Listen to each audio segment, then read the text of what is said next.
Welcome to CR Arthritis 2025. My name is Ellen, and I'm the Programs Coordinator at Arthritis Consumer Experts.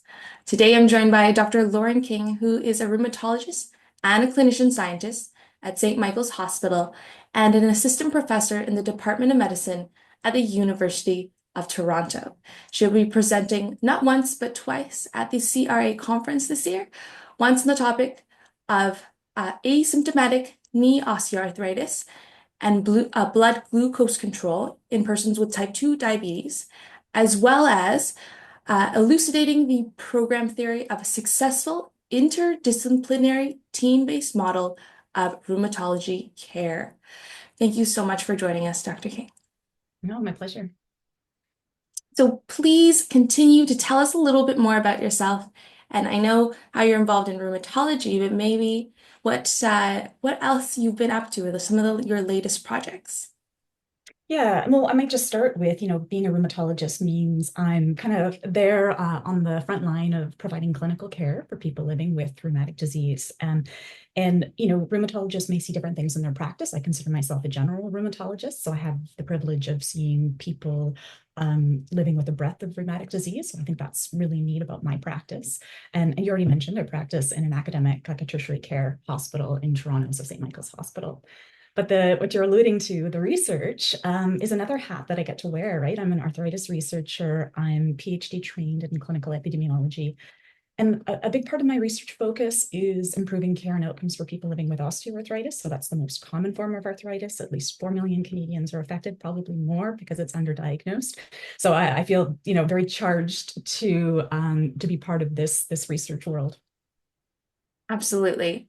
And as we know, more and more individuals are being diagnosed with every type of arthritis. So I really do think that the role of rheumatologist will only continue to grow.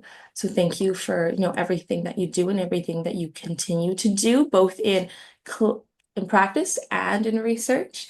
I'm very excited to talk to you about this podium presentation. I'm actually working on my practicum right now. I'm in the knee and hip short stay, so surgical short stay at UBC Hospital. So I get to see a lot of these patients actually.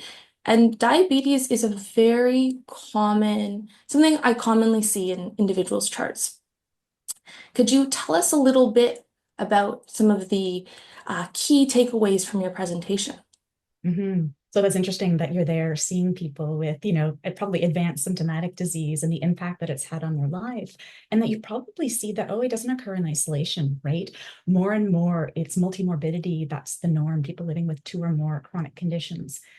And while osteoarthritis, there's been a lot of misconceptions about it, societal misconceptions. Oh, it's just aches or pains. We're increasingly understanding the impact that it has in people living with other chronic conditions, particularly, when there's these conditions that commonly overlap, like diabetes, with osteoarthritis, and how it does impact the management and outcomes of these other chronic conditions. And so really underscoring that OA is a serious disease. So in this study, I guess I should give you some background to what prompted it. So there's been prior work using administrative health data that have shown that OA-related disability in people with type 2 diabetes increases the risk of diabetes-specific complications and cardiovascular events.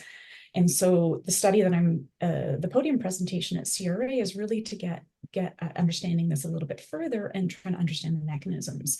So we conducted a cross-sectional study of people living with type 2 diabetes, and we recruited these participants from diabetes clinics at 3 hospitals in Toronto. We looked at the association between having symptomatic knee osteoarthritis. So everyone had diabetes, but if you looking at the association between symptomatic knee osteoarthritis and being at target blood glucose control.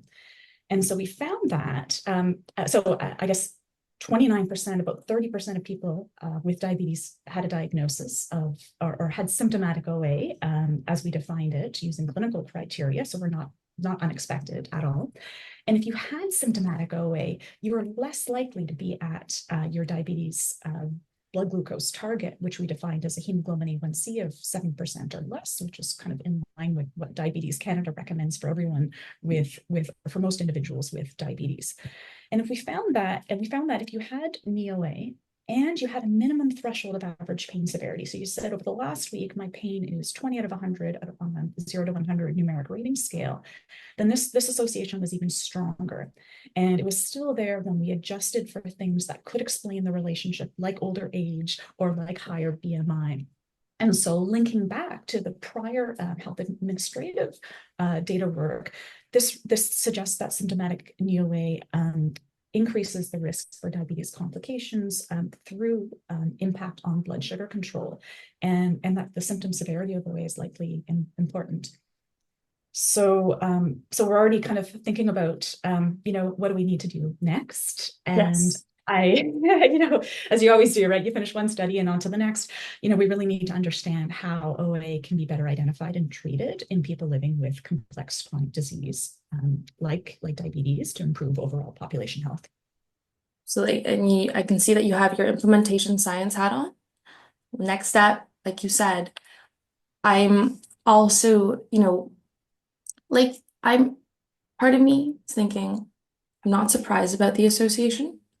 Mm. The other part of me is thinking, but then again, this is something that we don't talk about, right? That hasn't like for patients, they don't think about because we have separate labels for two different conditions, Mm. but versus thinking about our conditions together more holistically and trying to address them more holistically. So I think, again, this work is so important because it's so common. I just want to underscore that for everyone, that it is both conditions are very common, both of them are very common together.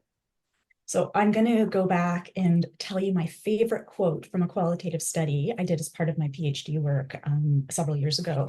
And so I was interviewing people living with type 2 diabetes and osteoarthritis. And there was a participant who said, there's like the diabetes guidelines, there's the OA recommendations, but never the twain shall meet, which was the quote, which I thought was great, right? Because we are so subspecialized, and it's like soon we're going to have like a hand doctor and a foot doctor. Well, I think we already do, but we're just so siloed. But the person is a whole person, right? And we need integrated care to optimize, the best possible outcome for these individuals. Absolutely. So lots of work for implementation scientists. Yeah. And with that, I'd love to ask you about your poster presentation on like exactly as you just mentioned, interdisciplinary team-based model of rheumatology care. Can we start by what is interdisciplinary team-based care for Mhm. our audience? Yeah. So maybe I'll take a step back and say, I think my presentations, I'm only like thinking about it right now, but my presentations reflect who I am as a scientist, right? I have an epidemiologic study and I have an implementation study that we're presenting. So interdisciplinary team-based models of rheumatology care. So it's really with a rheumatologist and an interdisciplinary health professional working collaboratively to deliver care across the spectrum of care too.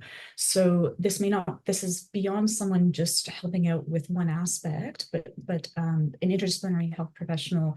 It's typically an allied health professional, nurse, PT, OT, pharmacist, who takes on added like an enhanced role beyond their typical scope of care to really team up with a rheumatologist to deliver timely care, to deliver comprehensive care to optimize management and outcomes.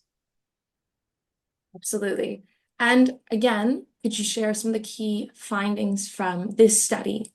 And what can healthcare providers and people living with arthritis do to make sure this team-based care approach is successful? Yeah, so I'm one of the scientific leads on this overarching program of research aimed at understanding how can we widely implement and sustain team-based models of rheumatology care, right? Because we have, just as you said earlier, there's increasing numbers of people living with rheumatic disease. The diseases and the treatments in particular are becoming more complex, and we have a pretty stagnant workforce supply. And so to provide timely care, to provide the quality, the comprehensive, the personalized or individualized care that people need, we need novel we need innovative approaches, and this team-based model is what we're proposing. But what are we going to need to what do we need to implement it? And so as part of this program of research where we want to understand team-based models better, we want to have the evidence to support outcomes, the health economics, but we also need to be able to really define what is an optimally functioning team-based model. What are the key ingredients that need to form an optimal team in rheumatology so that this can be spread and scaled and sustained. So as one piece of this overarching research program, so the study that we did was looking at one successful example of team-based rheumatology care in Ontario. And so this is the Center of Arthritis Excellence in Newmarket. And we wanted to understand or really distill down what are those key ingredients of team-based care? How do they work? How do they interact to achieve their effects? And so in implementation science, it's called understanding the program theory underlying the model. And part of the work then was to simplify it and visually represent it in a logic model. So so that was that's understanding, one model of care. And so it was really helpful to get at the components and the implementation strategies and the mechanisms of action and achieving their effects. But now, this is spawned further work. We need to understand, does this make sense in different contexts? We need the opinions we need the input from people working in team-based models at other sites too, to be able to come up with really a master logic model for team-based models of rheumatology care, focusing in Ontario, just more that right now, because of healthcare administrated at the provincial level. Incredible. Yeah, so yeah, it's a monster project and it's ambitious, but we see it as having a huge potential for impact, and so we're all very excited. I always ask myself, there's, from someone who's a physiotherapy student, you meet physiotherapists. Some of them are really great, and some of them are magical. Like, you don't know what the secret ingredient is. Like that, how are they just able to get people moving? What about their personality? How many times do they see the patient? There's so many variables that we don't always consider that make someone so effective and so good at their job. And sometimes it's maybe unconventional, right? Maybe it's just something about their personality, something about how they speak, how they're able to invoke motivation in a person. But if we want to take those Replicate results, it, yeah. yeah, replicate it for You need everyone. to be able to pin it down. And so it's kind of like, so we did interviews with patients receiving care. We did interviews with the health professionals there. We went and did observations at the site. We went and looked at all these documents and we triangulated all of this data. And when we got to some core implementation strategies, it's the kind of thing where you say, okay, that makes sense. But you might have not have come up with it de novo at being such a critical strategy. So for instance, the IHPs, interdisciplinary health professionals, really underscore the importance of mentorship. Rheumatology is, if you come through, let's say, PT, rheumatology is still a different world. And if you're practicing, if you're doing assessments, you have medical directives to get some tests done. This is still a different world. And so the importance of mentorship came out, informal and formal, as just such a key strategy to plan for success in this model. You can't just take a PT and say, okay, here's rheumatology. Why would we ever expect, that to be successful, right? That mentorship is so critical. Absolutely.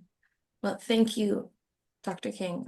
That sounds like you said, it's a monster of a project, and I'm very excited to hear more. And maybe in future we'll get to interview you once you've learned more and you've had some results to share with us. I know this year's theme for the CRA is, I'll use my spokesman voice, Ascending to New Heights, Peaks of Innovation in Rheumatology, and it celebrates the latest advancements and breakthroughs, like your research. In your opinion, what are some of the keys for success in putting these advancements into practice? And I know you've already touched on this, especially with the larger projects that you've done. Like, how do we really get these things to stick in the current healthcare system. Yeah, I like the spokesman voice or spokeswoman voice. And I like the theme for this year's meeting, right? Ascending to new heights, peaks of innovation. It's out in the Rockies. I just love it. But yeah, so taking a moment to reflect. I don't know, I kind of want to take a step back and say, you're asking about, what are the keys for success for being able to put advancements into practice. But even getting to those advancements is a critical step. And so I think I would say probably perseverance, because science, science takes a lot of perseverance, as you probably know too, in the work that you're doing. So I know it's kind of an unsexy answer, but you can have a great idea, you can have a great research team, but your innovative and important research might not get funded. You might not get to be able to do it right away. So you need upstream, right? You need to have that perseverance, that creativity to be able to get to the point where you have the innovations to put into practice. So maybe that's my first kind of the first thing that comes to mind. But the second is, like, we have to be charged as a field to take those innovations as they come, and not have this huge delay before they're incorporated into practice. And so that's really, with implementation science is a pretty new field to try to figure this out. But I think we need more implementation work to take these great ideas and make sure they're translated into routine clinical care. Absolutely.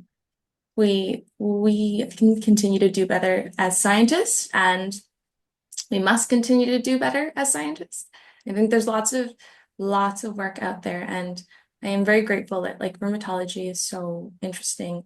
The rheumatology patients are truly like wonderful. I cannot wait to get into the field and do what I can once I'm all wrapped up school. Mm-hmm. Yeah, it is. And so with rheumatology, right, we see people over a long period of time, right? This isn't like, we're not emergency physicians where we treat an acute illness and that's it. We have the privilege of seeing people over a long period of time, and through the ups and downs. And I think that's what also makes it really special to be a rheumatologist and or to work as a rheumatology health professional. Absolutely. And with that, Dr. King, thank you so much for your time. Thank you for sharing your insights with us. We wish you a safe flight, and we hope you enjoy the conference while you're there. And we thank the audience for tuning in. Make sure to check out the other episodes of CR Arthritis. And with that, hope everyone has a lovely day. Goodbye for now.